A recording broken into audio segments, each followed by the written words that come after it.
Good morning everybody. Hello everyone, कैसे हैं आप सब? आई होप बहुत अच्छे होंगे। I am Seema Kaushik and welcome back to this channel. देखो, आज का जो हमारा टॉपिक है वो है ट्रांसफ़र प्राइसिंग का, राइट। अब ट्रांसफ़र प्राइसिंग का मीनिंग समझने से पहले हम ये देखेंगे कि ये जो ट्रांसफ़र प्राइसिंग का कॉन्सेप्ट अराइज ही क्यों हुआ। अगर हम पहले की बात करें तो पहले क्या था, ग्लोबलाइजेशन नहीं था और मोस्टली जो कंट्री थी वो अपने ही देश में अपना बिजनेस सेटअप किए हुए थी, दूसरी कंट्रीज़ में वो नहीं जाती थी, राइट। एमएनसीज़ का कोई दौर नहीं था, तो उस टाइम पर तो ट्रांसफ़र प्राइसिंग जैसा कॉन्सेप्ट आया ही नहीं। बट अब क्या है, वर्ल्ड ट्रेड की इतनी फ्री पॉलिसीज़ हो गई और जिनकी वजह से क्या हो गया कि दूसरे देशों में बिज़नेस सेटअप करना लोगों ने शुरू कर दिया।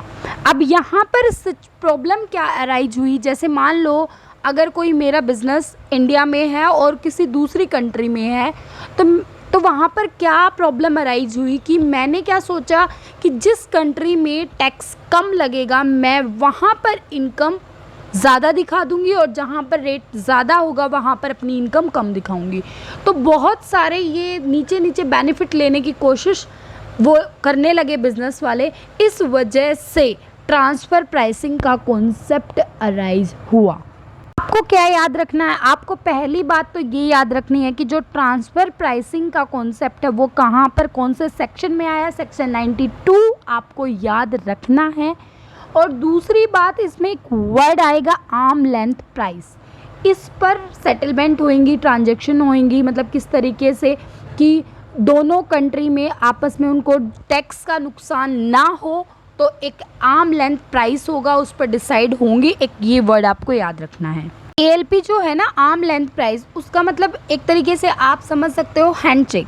कहने का मीनिंग है कि हैंडशेक करते हैं तो हिसाब बराबर होता है, मतलब कुछ गड़बड़ नहीं होती, समझ रहे हो। मीनिंग अगर दो ऑर्गेनाइजेशंस के बीच में, वो जो ऑर्गेनाइजेशन है याद रखना, वो एक डोमेस्टिक कंट्री की होनी चाहिए और दूसरी किसी दूसरे नेशन की होनी चाहिए। दो डोमेस्टिक के साथ ट्रांसफ़र प्राइसिंग वाला किस्सा नहीं होगा, राइट। वो स्टार्ट ही तब होगा जहाँ पर एक हमारी फॉरेन है और एक डोमेस्टिक है, या फिर दोनों फॉरेन हो। दोनों डोमेस्टिक के केस में नहीं होगा, दोनों फॉरेन के केस में हो सकता है, ठीक है। दोनों ऑर्गेनाइजेशन में चाहे कॉस्ट हो चाहे प्राइस हो, कुछ भी हो, वो सारा डिसाइड आर्म लेंथ प्राइस पर ही होगा। इस चैप्टर का मोटिव ही ये है, आर्म लेंथ प्राइस डिसाइड करना, ताकि जिस कंट्री को जो जेन्युइन इनकम टैक्स और जो भी कुछ मिलना चाहिए वो मिल जाए। उसके बाद बस आप सेक्शंस याद रखो कि कौन सा सेक्शन किससे रिलेटेड है, डेट्स इट। आप एक बार नोट डाउन कर लो जो सेक्शन मैं बता रही हूँ आपको। Section 92 is related to computation of income from international transaction having regard to ALP। Section 92A is related to meaning of associated enterprise. Section 92B is related to meaning of international transactions. Section 92C is related to computation of ALP. Section 92CA is related to reference to transfer pricing officer. Section 92CB is related to power of board to make safe harbor rules. Section 92CC is related to advance pricing agreement.